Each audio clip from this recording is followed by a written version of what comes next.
Hello viewers, welcome to my channel. Second Math Hub, the solution to your math problems. Trig, still on angle of elevation. Question 4. A dome is 1.7 meters tall and stands 25 meters away from a building.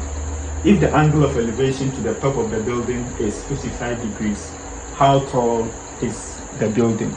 So clearly you could see that a dome and the building will definitely stand on a level ground. So first of all, let's represent the level ground. So we have our level ground. This is our level ground. So let's say this is a dome. So let's say this is a dome, and then this is the building. This is the building. Obviously, the building will be taller than a dome. The building will be taller than a dome. And what was the height of a dome? So a dome's height was given as 1.7 meters tall. And then we were told that a dome stands 25 meters away from the building. So there's the building, and this is a dome. So a dome is standing 25 meters away from the building. So it means that the distance between a dome and the building measures 25 meters. So that is what we have done. Now, we are told that if the angle of elevation to the top of the building is 55 degrees, so obviously it is a dome who is trying to view the top of the building. Because a dome is trying to view the top of the building, definitely an angle of elevation must be created. So now, before a dome viewed the top of the building, at the normal position, there is the horizontal eye level. There is a horizontal eye level. So this is a dome's horizontal eye level. But because his aim is to view the top of the building, his aim is to view the top of the building, he has to raise his eyesight in order to view the top of the building. He has to raise his eyesight in order to view the top of the building. And as a result, an angle has been created here. And this angle here is the angle of elevation. And it was given as 55 degrees. It was given as 55 degrees. So now, the question is, how tall is the building? So we want the height of the building. So the height of the building will be measured from the foot of the building to the top of the building. So again, to make our calculations easier, let's label our diagram. So I'll label here as A, B, C, D, and then E, and then E. Now, let's consider this shape here.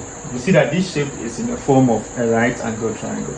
So to make it a right angle triangle, then this angle here must measure 90 degrees. This angle here must measure 90 degrees. But again, let's take note. What is the height of the building from B to D? So the height of the building from B to D is the same as the height of a dome. So here we'll also measure 1.7 meters. So to calculate the full height of the building, we need to calculate the height of this portion, that is line DE. We need to calculate line DE. We need to calculate the length of line DE. And to do that, we must look at this right angle triangle here.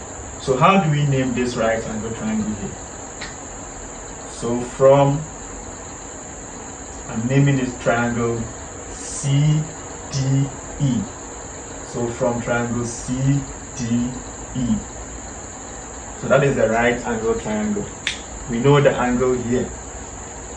We know the angle here. We are looking for this height. So I'm labeling this height as h.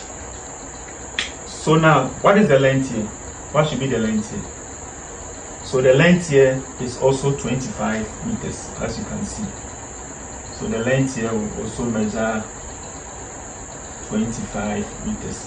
So if the distance between the foot of our dome and then the foot of the building is 25 meters, then the distance between point C and point D will also measure 25 meters. So now let's identify the part of this right angle triangle. So since this is the acute angle, this side here becomes the opposite, because that is the side facing the acute angle. Now, which side is this? This side becomes the hypotenuse, because it is the longer side, and again, it is the side facing the 90 degrees angle. And then this side here obviously becomes the adjacent. And then we are looking for h. So to calculate h, we have to consider the adjacent as well as the opposite h, where we have the h. And that part is the opposite. So to calculate h, we have to use the opposite as well as the adjacent. And then from SOHCAHTOA, which of them has opposite and adjacent? So clearly that is TOA. So meaning that to calculate for h, we have to use TOA. So what is TOA?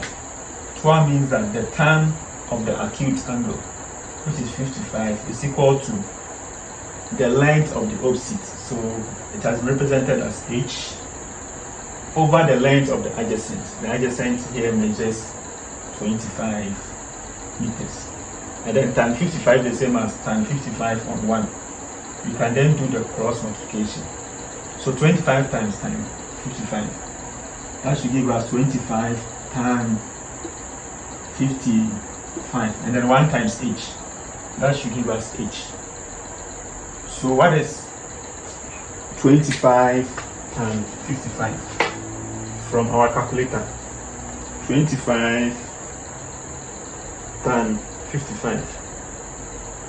So two decimal places.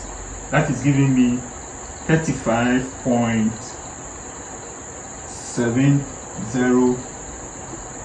35.70. So finally, h is equal to 35.70 meters. So that is the height of h.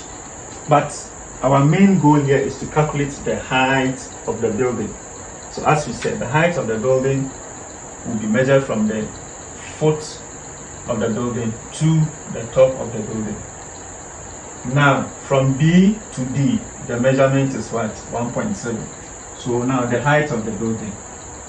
Height of the building,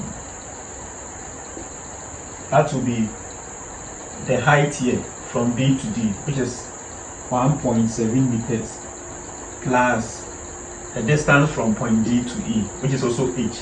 And then we have h as 35.70 meters. So when you add the two, 1.7 meters plus 35.70 meters. That should give us 37.4 meters. So in conclusion, the height of the building measures 37.4 meters. Thanks for watching.